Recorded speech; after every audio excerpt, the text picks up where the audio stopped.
नमस्कार दोस्तों, स्वागत है आपका अपने YouTube चैनल पारुल त्यागी पर। तो दोस्तों, आप सभी को हलचंदन षष्ठी की हार्दिक शुभकामनाएं। हलचंदन षष्ठी 24 अगस्त को मनाई जाएगी। तो आज हम उसकी कथा और महात्म्य सुनेंगे, जिसके सुनने मात्र से ही आप पर भगवान जी की कृपा अवश्य ही होगी। भाद्रपद माह के कृष्ण पक्ष की छठ बलराम जन्मोत्सव के रूप में देश भर में मनाई जाती है। धार्मिक ग्रंथों के अनुसार मान्यता है कि इस दिन भगवान शेषनाग ने द्वापर युग में भगवान श्री कृष्ण के बड़े भाई के रूप में अवतरित हुए थे। इस पर्व को हल षष्ठी एवं हर छठ के नाम से भी जाना जाता है। जैसे कि मान्यता है कि बलराम जी का मुख्य शस्त्र हल और मूसल है, जिस कारण इन्हें हलधर कहा जाता है। इन्हीं के नाम पर इस पर्व को हल षष्ठी के भी कहा जाता है। इस दिन बिना हल चले धरती से पैदा होने वाले अन्न, शाक, भाजी आदि खाने का विशेष महत्व माना जाता है। गाय के दूध व दही के सेवन को इस दिन वर्जित माना जाता है। साथ ही संतान प्राप्ति के लिए यह व्रत किया जाता है। हिंदू धर्म के अनुसार इस व्रत को करने वाले सभी लोगों की मनोकामनाएं पूर्ण होती हैं। मान्यता है कि भगवान श्री कृष्ण और भगवान राम विष्णु जी का स्वरूप हैं और बलराम और लक्ष्मण शेषनाग का स्वरूप है। पौराणिक कथाओं के संदर्भ के अनुसार एक बार भगवान विष्णु से शेषनाग नाराज हो गए और कहा कि भगवान, मैं आपके चरणों में रहता हूँ, मुझे थोड़ा सा विश्राम नहीं मिलता। आप कुछ ऐसा कीजिए कि मुझे भी विश्राम मिले। तब भगवान विष्णु ने शेषनाग को वरदान दिया कि आप द्वापर में मेरे बड़े भाई के रूप में जन्म लेंगे, तब मैं आपसे छोटा रहूँगा। हिंदू धर्म के अनुसार मान्यता है कि त्रेता युग में भगवान राम के भाई लक्ष्मण शेषनाग का अवतार थे। इसी प्रकार द्वापर में जब भगवान विष्णु पृथ्वी पर श्री कृष्ण अवतार में आए तो शेषनाग भी यहाँ उनके बड़े भाई के रूप में अवतरित हुए। शेषनाग कभी भी भगवान विष्णु के बिना नहीं रहते, इसीलिए वह प्रभु के हर अवतार में स्वयं भी आते हैं। बलराम जयंती के दिन सौभाग्यवती स्त्रियां बलशाली पुत्र की कामना से व्रत रखती हैं। साथ ही भगवान बलराम से ये प्रार्थना करती हैं कि वो उन्हें अपने जैसा तेजस्वी पुत्र प्राप्त करें। तो दोस्तों, इस कथा को पढ़ने से आपकी संतान पर जितने भी कष्ट हैं वो सब खत्म हो जाएंगे। अगर आप पढ़ नहीं सुन सकते तो आपको सुननी चाहिए। तो आइए, बोले भगवान बलराम जी की जय हो। आइए उनकी कथा सुनते हैं। कथा सुनते हुए अवश्य ही ध्यान लगाएं। बलराम के हल के प्रयोग के संबंध में किंवदंती के आधार पर दो कथाएं मिलती हैं। कहते हैं कि एक बार कौरव और बलराम के बीच किसी प्रकार का कोई खेल हुआ। इस खेल में बलराम जी जीत गए थे, लेकिन कौरव यह मानने को तैयार ही नहीं थे।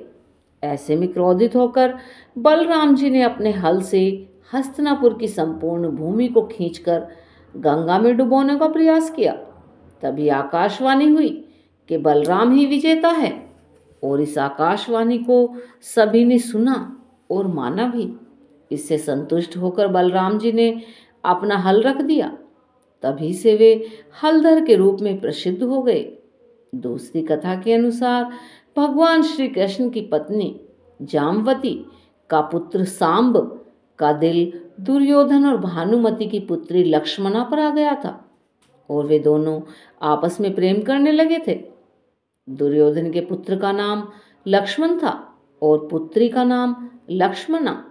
दुर्योधन अपनी पुत्री का विवाह श्री कृष्ण के पुत्र से नहीं करना चाहता था, इसीलिए एक दिन शाम्ब ने लक्ष्मणा से गंधर्व विवाह कर लिया और लक्ष्मणा को अपने रथ में बैठाकर द्वारिका ले जाने लगा। जब यह बात कौरवों को पता चली तो कौरव अपनी पूरी सेना लेकर सांब से युद्ध करने आ पहुंचे। कौरवों ने सांब को बंदी बना लिया। इसके बाद जब श्री कृष्ण और बलराम को पता चला तब बलराम हस्तिनापुर पहुंच गए। बलराम ने कौरवों से निवेदन पूर्वक कहा कि सांब को मुक्त कर दो, उसे लक्ष्मणा के साथ विदा करा दें। लेकिन कौरवों ने बलराम की बात नहीं मानी। ऐसे में बलराम का क्रोध ज़्यादा बढ़ गया। तब बलराम ने अपना रौद्र रूप प्रकट कर दिया। वे अपने हल से ही हस्तिनापुर की संपूर्ण धरती को खींचकर गंगा में डुबोने चल पड़े। ये देखकर कौरव भयभीत हो गए। संपूर्ण हस्तिनापुर में हाहाकार मच गया। सभी ने बलराम से माफी मांगी और तब सांब को लक्ष्मणा के साथ विदा कर दिया। बाद में द्वारिका में सांब और लक्ष्मणा का वैदिक रीति रिवाज से विवाह संपन्न हुआ। तो इस प्रकार ये कथा समाप्त हुई। अब सुनते हैं, जो लोग व्रत करते हैं हल छठ पर, उनके लिए कथा। प्राचीन काल में एक ग्वालिन थी। उसका प्रसव काल अत्यंत निकट था। एक ओर वह प्रसव से व्याकुल थी तो दूसरी ओर उसका मन गोरस दूध दही बेचने में लगा हुआ था। उसने सोचा कि यदि प्रसव हो गया तो गो दूध यूं ही पड़ा रह जाएगा। ये सोचकर उसने दूध दही के घड़े सिर पर रखे और बेचने के लिए चल पड़ी। किंतु कुछ दूर पहुंचने पर उसे असहनीय प्रसव पीड़ा हुई। वह एक झरबेरी की ओट में चली गई और वहां एक बच्चे को जन्म दिया। वह बच्चे को वहीं छोड़कर पास के गांवों में दूध दही बेचने चली गई। संयोग से उस दिन हल छठ थी। गाय भैंस के मिश्रित दूध को केवल भैंस का दूध बताकर उसने सीधे साधे गांव वालों में बेच दिया। उधर जिस झरबेरी के नीचे उसने बच्चे को छोड़ा था, उसके समीप ही खेत में एक किसान हल चला रहा था। अचानक उसके बैल भड़क उठे और हल का खींचकर शरीर में घुसने से वह बालक मर गया। इस घटना से किसान बहुत दुखी हुआ। फिर भी उसने हिम्मत और धैर्य से काम लिया। उसने झरबेरी के कांटों से ही बच्चे के चिरे हुए पेट में टांके लगाए और उसे वहीं छोड़कर चला गया। कुछ देर बाद ग्वालिन दूध बेचकर वहां आ पहुंची। बच्चे की ऐसी दशा देखकर उसे समझ से देर न लगी कि ये सब उसके पाप की सजा है। वह सोचने लगी कि यदि मैंने झूठ बोलकर गाय का दूध ना बेचा होता और गांव की स्त्रियों का धर्म भ्रष्ट ना किया होता तो मेरे बच्चे की आज ये हालत न होती। अतः मुझे लौटकर सब बातें गांव वालों को बताकर प्रायश्चित करना चाहिए। ऐसा निश्चय कर वह उस गांव में पहुंची जहां उसने दूध दही बेची थी। वह गली गली घूमकर अपने करतूत और उसके फलस्वरूप मिले दंड का बखान करने लगी। तब स्त्रियों ने स्वधर्म रक्षार्थ और उस पर रहम खाकर उसे क्षमा कर दिया और आशीर्वाद भी दिया। बहुत सी स्त्रियों द्वारा आशीर्वाद लेकर वह जब पुनः झरबेरी के पास पहुंची तो देखकर आश्चर्यचकित रह गई। वहां उसका पुत्र जीवित अवस्था में था। तभी उसने स्वार्थ के लिए झूठ बोलने को ब्रह्म हत्या के समान समझा और कभी भी झूठ न बोलने का प्रण किया। तो दोस्तों, इस प्रकार हमारी कथा पूर्ण हुई। आपको हमारी कथाएं कैसी लगती हैं प्लीज़ कमेंट में बताएं और अगर अच्छी लगती हों तो लाइक और शेयर करें। और जिन्होंने अभी तक चैनल को सब्सक्राइब नहीं किया है वो चैनल को सब्सक्राइब करें।